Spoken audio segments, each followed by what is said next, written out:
রাজ্যের খবরে ফিরি।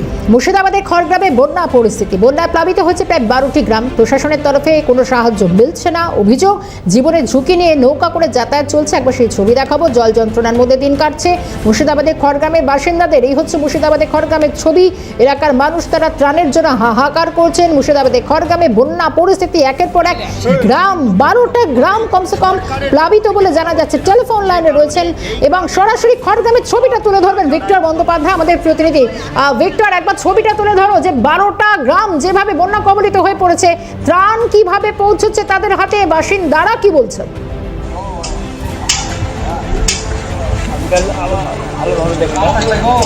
শর্মিষ্ঠা, একদমই দেখো, আমি এই খড়গ্রামের ঝিল্লি গ্রাম পঞ্চায়েতে রয়েছি। এই যে দ্বারকা নদী, এই দ্বারকা নদীর ছবি তোমাকে দেখানোর চেষ্টা করছি। তুমি যে কথা বললে যে ত্রাণ, দেখো এই যে ঝিল্লি গ্রাম পঞ্চায়েত, পুরো গ্রাম পঞ্চায়েতের অন্তর্গত প্রায় 12টি গ্রাম রয়েছে। 12টি গ্রামে প্রায় কয়েক লক্ষ বাসিন্দা রয়েছে। তাদের কাছে এখন ত্রাণটা অনেক দূরের ব্যাপার হয়ে গেছে। অর্থাৎ যে ত্রাণ, সেই ত্রাণটা অনেকটাই দূরের ব্যাপার।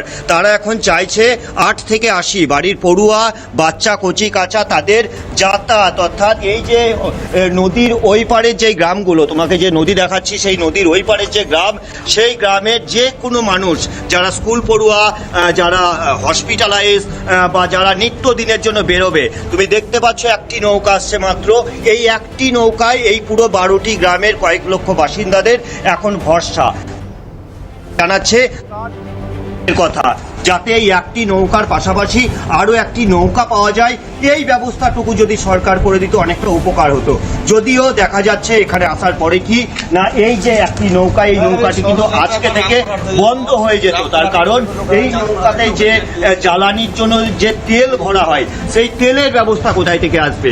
বারবার নাকি এখানকার বিডিওকে, এমএলএ-কে জানানো হয়েছে, তারা কোনো সদুত্তর ভূমিকা দেখায়নি। অবশেষে খড়গ্রাম থানার যিনি পুলিশ, অর্থাৎ খড়গ্রাম থানার যিনি ভারপ্রাপ্ত আধিকারিক, তার মানবিক উদ্যোগে আজকে 1 গ্রাম তেল কিন্তু এই নৌকাটিতে দেওয়া হয়েছে। এবং যে যারা রয়েছেন এই দুর্যোগে বা যারা আটকে পড়েছেন, এই সমস্ত গ্রামবাসীদের সঙ্গে কথা বলো, তাদেরকে কিভাবে কোথায় নিয়ে যাওয়া হচ্ছে, কোথায় রাখা হচ্ছে নিরাপদ জায়গায়, কি বলছেন তারা?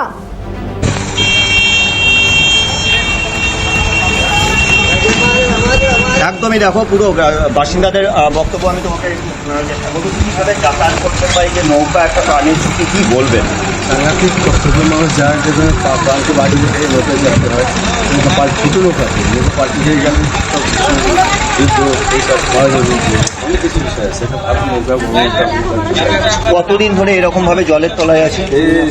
এটা 3 মাস থেকে চলে আসছেন, 10-20 বছর থেকে এইভাবেই হচ্ছে, সাথে হচ্ছে সাথে। প্রণব মুখার্জি যখন এখানকার রাষ্ট্রপতি ছিল তখন ভোট নিয়েছিল, ঠিক আছে, সেও গেল।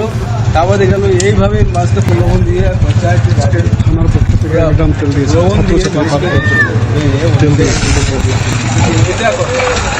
এখন কি তাহলে এই একটা নৌকায় ভরসা আপনাদের?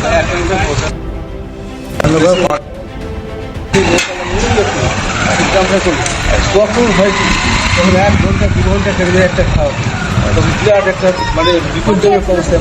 কি চাইছেন আপনারা সমাধান? সমাধান হিসাবে আমরা চাই এখানে একটা ব্রিজ হওয়া দরকার।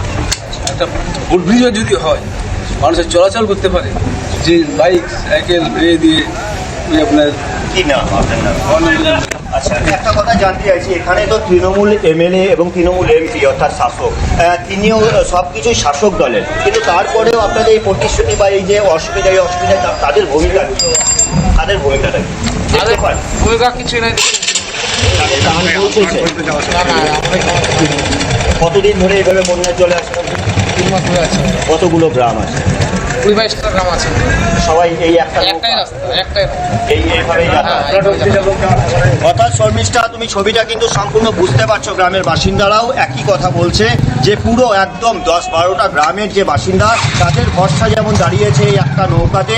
পাশাপাশি একাধিক অসুবিধা গ্রামে যখন বন্যার জল ঢুকেছে, একদম দুর্গত বাসিন্দাদের জন্য তাদের খোঁজ নেওয়ার জন্য যে সমস্ত সুযোগ সুবিধার জন্য সরকারি যে সমস্ত ব্যবস্থাগুলো রয়েছে, সেগুলো কিন্তু এখনো তাদের ত্রাণও মিলছে না, যে অভিযোগটা অন্তত আর সেটাই দুর্ভোগের সেই ছবি। ধন্যবাদ জানাবো ভিক্টর বন্দ্যোপাধ্যায়, ছিলেন আমাদের সঙ্গে সরাসরি খড়গ্রাম থেকে। মুর্শিদাবাদে